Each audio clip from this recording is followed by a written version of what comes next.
In today's video, I'm going to teach you how to block time in your Outlook calendar, a handy tool for managing your schedule and setting aside time for important tasks or even a well-deserved break. Let's get started. First, what you'll need to do is head over to Microsoft Outlook. This can be done through your preferred internet browser by navigating to the official Outlook website.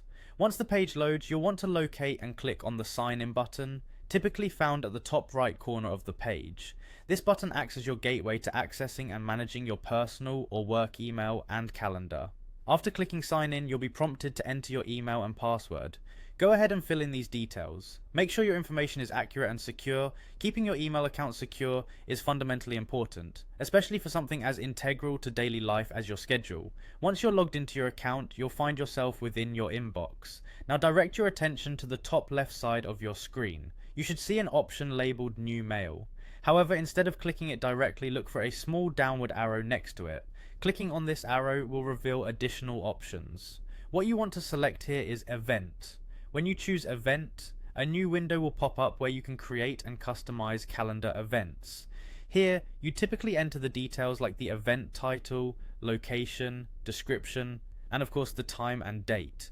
This part is pretty standard for creating events. Now, to specifically block time in your calendar to appear as unavailable, pay attention to the top section where it indicates your availability status. It may default to showing busy. However, since you want to block this time entirely, you'll need to change it to out of office. This is crucial as it signals to others who might be scheduling meetings that you're not available, ensuring there's no confusion about your availability. Once everything looks good and you've adjusted your availability to out of office, the final step is straightforward: click Save. This ensures that your event is securely added to your calendar and you're marked as unavailable during this time block. Remember, this feature is particularly useful if you need focused work time or simply a break from back-to-back meetings. Properly managing your calendar not only boosts productivity, but also helps in maintaining a healthy work-life balance. And there you have it, a simple yet effective way to block time on your Outlook calendar.